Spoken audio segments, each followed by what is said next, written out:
Good evening, good afternoon, good morning, wherever you may be.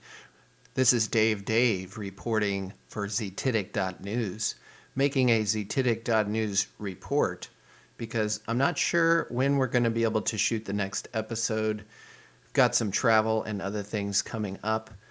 So I wanted to make a short solo report on an interesting piece of content that came out from Nathan Oakley on YouTube.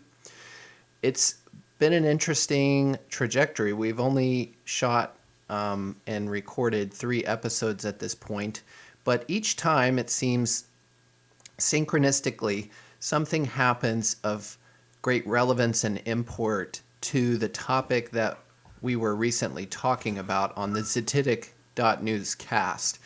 And one of the themes for Zetetic.news is meta content, basically callbacks, re-referencing past episodes, as well as other content that relates to what we're doing and talking about, as well as networking with other like-minded free speech type organizations.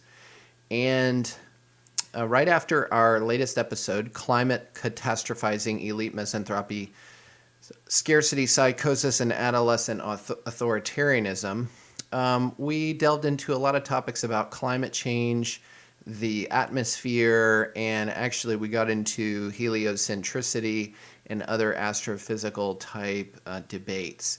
And one of the parts that I want to reference and relate to a very good segment produced by Nathan Oakley has to do with the so-called atmosphere and our pressurized system, which we leave in a spaceship to go to outer space. Now, this was being discussed in the context of climate change and how our atmosphere apparently contains greenhouse gases that are trapped by the atmosphere, which most people would imagine to be like a barrier, but it's not a barrier. It's somehow a gradient. And, I'm not the most articulate, scientifically literate, etc., but I do understand the basic concept that to have a pressurized system, you have to have a physical barrier.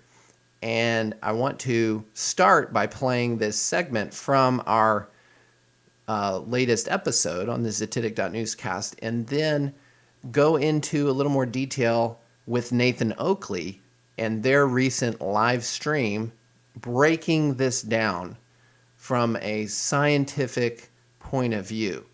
And I will tee that up after we play this clip right here. This is from Zetetic.newscast episode number 2. That they've admitted on C-SPAN,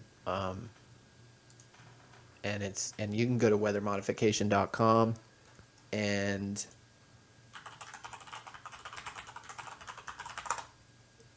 click their client list. Yeah. Right?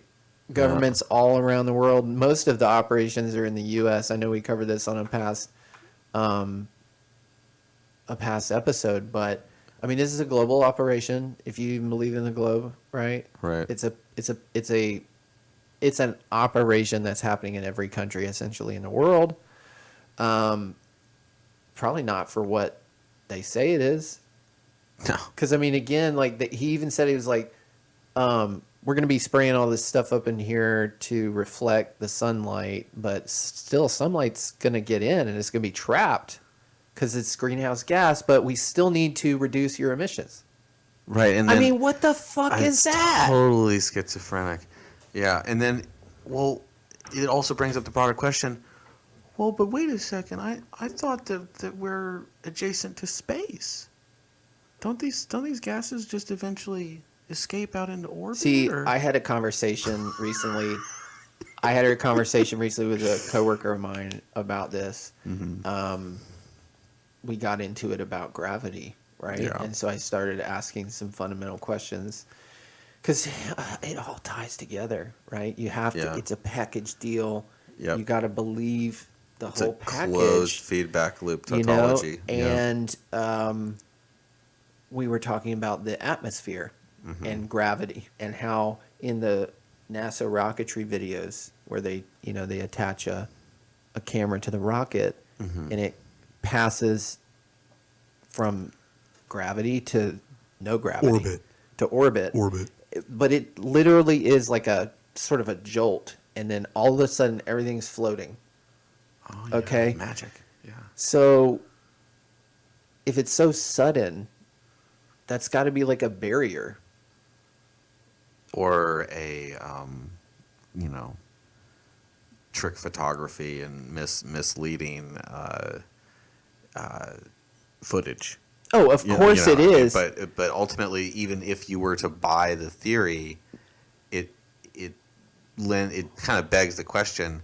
Well, wait. No, that's what I was greenhouse- asking him is, okay, so is there a Right. barrier or is there not? And he was like, well, no, the atmosphere is more like a gradient. And I'm like, well, then how come it goes from gravity to 0G and then now we're fixed in orbit? Like, Right. that doesn't make sense to me. And then also,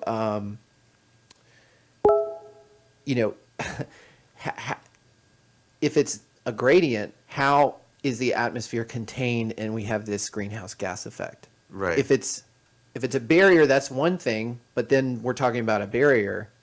Right. If it's a gradient, then like you're saying, How does that maintain a pressurized it doesn't system? maintain a Right. pressurized system, and so you go Yeah. from positive pressure to negative pressure, and you can't have those juxtaposed without a barrier. So either we Right. have to believe in a barrier, Or this magical gradient space in atomic the atmosphere. voodoo. That's Yeah, it's atomic voodoo. This person. So that was our attempt at just asking some basic questions around the theory, the hypothetical, which is posited as, written in stone truth by the astrophysics community and the quote unquote scientific community. But upon I'm not a smart guy, pretty slow, elementary questioning and inquiry, it kind of falls apart. So you can watch the rest of our episode. It deals more with climate change, atmosphere, the fraud behind quote unquote CO2 emissions. But this tangent was quite interesting and relevant to the broader discussion around gravity, heliocentrism versus geocentrism, and this issue about the atmosphere and our actual realm being contained essentially by a container. Within the flat earth debate, which parlays into Nathan Oakley's discussion, which we'll get to next, the debate does talk about, we deal with the idea of a dome versus outer space. And when you look at the ideology of globalism, where we're spinning, to use Xavier's terminology, a terraqueous orb floating in space, there also is this somehow electromagnetic plus gaseous plus atomic but invisible barrier that seems to contain our atmosphere. And when you talk about gravity and some of the fallacies of that, folks say, well, you're spinning within the atmosphere. Say when you jump up, how come the Earth doesn't spin beneath you? Well, you're part of the atmosphere that you're in. So anyways, I want to point out the ideal gas law, which is also called the general gas equation, which is the equation of state of a hypothetical ideal gas. And the point that is focused on in this next clip with Nathan Oakley is around this variable V, which is the volume of the gas. And what is volume of the gas? Well, it's the quantity of three-dimensional space enclosed by a closed surface. So in order for us to even measure gas, and apply this hypothetical ideal gas equation, we have to assume that there's a container.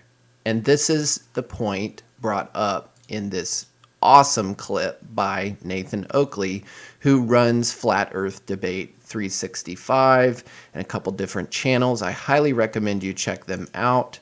You can go to patreon.com/Nathan Oakley, like the sunglasses. Very articulate gentleman, but fierce debater.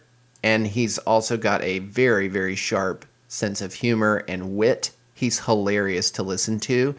And he, just to promote him a little bit, he hosts these live streams where anyone of credential or not can come and debate any aspect of the, globalist or flat earth theory. And he follows a very strict logic and picks people apart, as you'll see in this clip. But this clip ties right back to what we were talking about on ZNN. I found it validating to our tangent, and I wanted to create this sort of meta content tying us to Nathan Oakley, and hopefully at some point we might consider having him on or some sort of joint broadcast together, because I love what you're doing, Nathan, and keep it up. So the remainder of this clip will be Outerspace debunked by gas law. This is Nathan Oakley and the Flat Earth Debate. My concern, though, Zanik, is that we're defining gas properties and you're saying it spans in all directions. Yes. So, according to a NASA citation that we showed you yesterday, it would be a force on the walls of a container. And the reason it's defined that way is because gas would expand in all directions. An expansion, as you described it. So it's not just down, it's also in all directions. No, it's not just down, it's all directions, correct. But it's mostly down if there is a force involved. Regardless. So gas by its nature expands in all directions, and the pressure is the force it exerts on an adjacent wall, if you will. Molecule or surface down. A surface. You have a certain, well, if there's no ground, if there's no surface of the earth, there would be no pressure. Not surface of the ground. We're not there yet. We're talking about the sky, specifically about the sky. Now, we're at this stage where we understand that gas expands in all directions and not just down, and we're asking how we can have gas pressure without a container. And I told you, if you have a force, you do not need a container. It's specifically said in gas theory, in gas law, in molecular properties of matter, when you talk about gases, this is something that's known to everybody who studies it. State the gas law. We're also waiting for a citation in this regards to this force acting upon gas. Can you cite that as well, please? Hey, Mr. Citation of all things good in the internet. State the gas law right now. PVNRT. State the gas law or you go on mute. I said PVNRT. Okay, define the.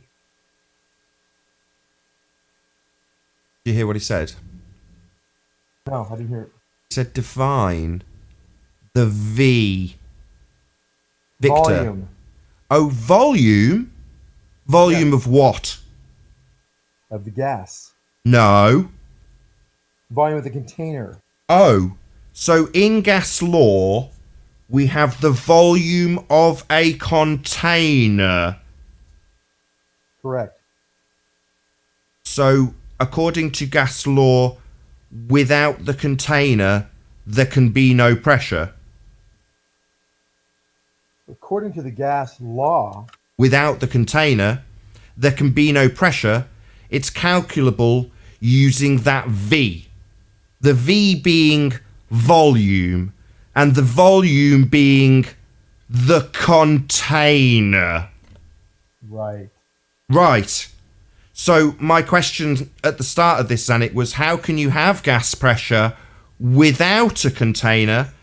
And you gave us some word salad without citation. So when you talk about theoretical and experimental physics, there are laws. These laws use these equations, and they're for optimal and ideal situations. So in order for you to understand the relationship between how gas behaves, they use a container. Yes, it doesn't mean or preclude gases from having a pressure without a container. Okay. It just Hold on. That's you have to at this stage, I'm going to get to Zanik. the Sorry, point. Zanik. At this Just stage, because gas law- Zanik, you seem triggered. Is it because you can sense the demolition coming? You've made what I would call at this stage, Zanik, I'd like you to just listen to my response. I'll let you get all of your triggered emotion out because you can sense the end coming. Go ahead. Now I'm going to take this. Are you going to let me speak or not?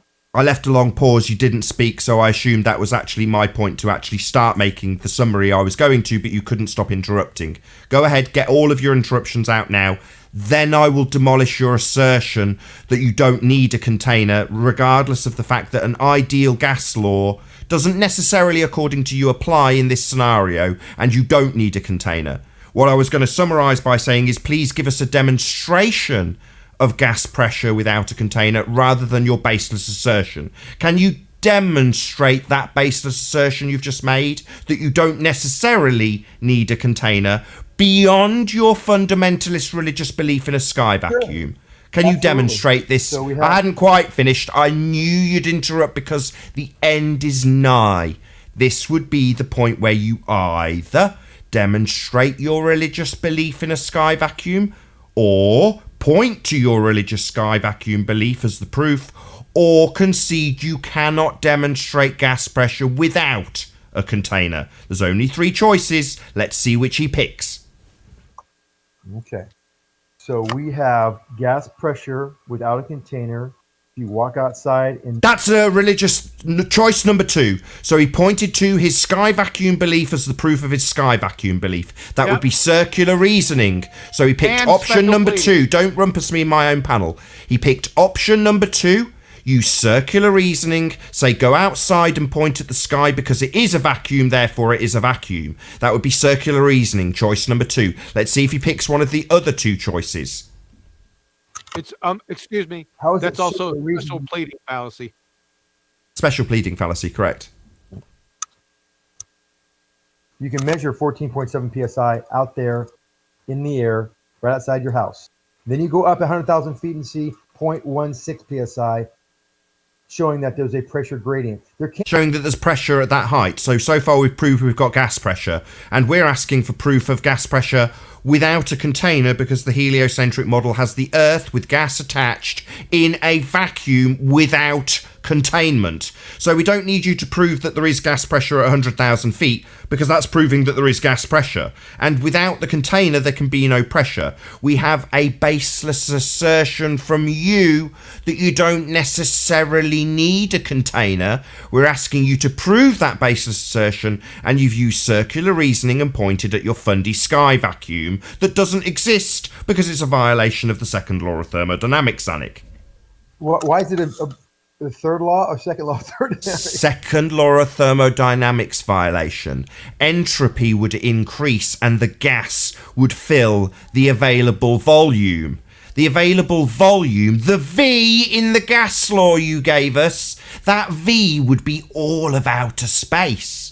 And the V in this instance would be rapidly filled by the gas we're breathing. Oh, well, we wouldn't be breathing it, because the V in that gas law would be all of outer space and we wouldn't have any gas. The gas would fill the available volume. You cannot have gas in a container and have a pressure gradient. Yes, you can. It's been demonstrated by two people, one on each side of this argument. Hillbilly Blue Balls on your side of the argument, and Zachary, good man. Good times for all. Zachary Zabala have both demonstrated gas pressure gradients in containers. You give you a citation for that. I've just given it you. You can go and check it out on their channel. Good Times for All. GUDTIMS number 4ALL. And I think he's called Blue Marble Science, a contradiction in terms. We fondly call him Hillbilly Blue Balls. Both demonstrated gas pressure gradients inside containers. In the case of Hillbilly Blue Balls, he had atmospheric pressure at the top and butane pressure at the bottom of his container. Zachary Zabala managed to manipulate his gas with heat, giving a pressure gradient lower at the top than it was at the bottom. Both have demonstrated this visually. If you have a pressure gradient, you need to have a force. You need to have a... No, you need a container. This force horse shit has still not been cited by you. Your baseless assertion hasn't had any cowbell, and you continue to make your baseless assertion with special pleading by pointing at the sky. No special pleading whatsoever. You said go outside, look at the sky. You've got a sky vacuum because I say it's a sky vacuum. That's special pleading and circular reasoning. Why do you think you need a container? Without the container, there can be no pressure. It's part of gas law. It's the V! It's the V! You're just going to talk through it? Anthony was right, so I'm giving him the demonstrate. Hello? Come on. Hello? Be real. You don't want to hear the devastating rebuttal, so you're going to rumpus the shit out of it. You've asked a question, and as Anthony demonstrated on the live show, you will talk through the rebuttal because it devastates your claim. It's oh, it started again. I'll get to the end eventually. I don't mind if it takes 25 attempts with a triggered fundy called Zanuck. It's the V. The V volume of what? A container? And all you did was point at the... I hadn't finished, Zanuck. Zanuck, all you're doing at the moment, because we're winning, is demonstrating that when we give these devastating argument rebuttals to your shit claims, all you can do is talk through them. It's telling to the audience now, it's not helping your cause, it's hindering it. It's showing the audience just how badly you're getting beaten, because you can't let the reply through. It must be stopped. Go ahead, knock yourself out. You don't need to give me permission, you need to shut your mouth. But you won't, and it's telling to the audience. While you're giving me permission to talk, I'm pointing out that your interruptions are telling. They're not helping your cause by stopping the eventual delivery of that V. Yeah? The V, the volume. That's what proves it. Are you going to address that V? Or are you going to remove it from gas law to meet your fundamentalist religious needs of a sky vacuum that doesn't have volume containing the gas? When studying the gas and understanding the theories, they have a container to use in this ideal condition. No, it's not a theory, it's a law.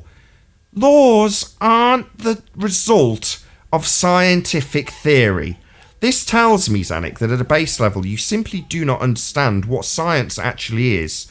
Scientific laws aren't a result of the processes of the scientific method, and one of those, or multiples thereof, would result in scientific theory. You've just asserted this law is a result of theory. It isn't. This just tells me you don't understand what science is. I actually do. Yeah, You're you laughing actually at don't. me. You mean the physics forms understand what science is? Yeah, you this don't. Dipshit. Listen up, Zanuck, you stupid fundy zealot. Listen to me, Zanuck, you fundy zealot idiot. Scientific laws, otherwise known as natural laws, do not come as a result of an adherence to the scientific method. Once you have applied the scientific method, that would be systematic experimentation, you can form scientific theories. Your incorrect declaration that this law has come from theory simply demonstrates that you do not understand what science is. Hey, it's Tony Robbins. Dean Graziosi, what's up? Listen, we want to ask you, what do you think it's like to be able to have the privilege to take something you Fuck, know, that share guy it is with so tons of annoying. people? And I'm trying to explain to you that you're right. The ideal gas law does not apply to all conditions. It is a way to use this experimental theory and law to understand how gas. Dipshit. It's not experimental. That's the 4th time I've said it, you stupid fundy idiot. Are there any ideal gases? Excuse me. Don't whistle past me pointing out your ignorance and stupidity. It is not based on experiment for the 4th time. Why don't you tell me how having gas pressure next to a vacuum violates the law of the second law of thermodynamics and entropy? Dead 5,000 times for the past 3 months, you moron. How many times you got to do it? Entropy. Yeah, the gas You're a would fill the clown. space. Go back to your physical. You know, in fact, You can't, you don't. that's the best thing that's happened so far. But he's asked, so I'll do it. How does it violate the second law of thermodynamics? Entropy would want to increase. The gas would want to fill the available volume, that V that you described, the volume of the container. Now, even though in the nonsense rhetoric of the heliocentric model, even their vacuum is containerless, it's still classified with a volume that you can calculate, and that would be the space the gas we breathe would want to fill, because entropy would want to increase. The gas would want to fill the space. It wouldn't suddenly stop at some arbitrary location called the Kármán line because you've decided that's where your religion of a sky vacuum contains the gas. It's a preposterous assertion that flies in the face of natural law. Ask Zanik about containers and thermoses. That's where it failed last time, open and closed systems. I think John shut him up. From the entropy site.edu, gas expansion into a vacuum, the mixing of ideal gases or liquids, diffusion, effusion, colligative effects, and osmosis.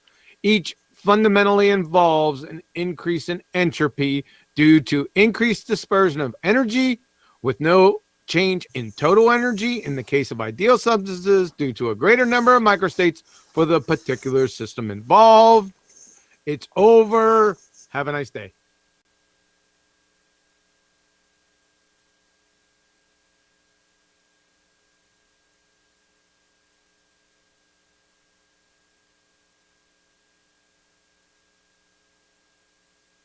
If you write anything on your computer,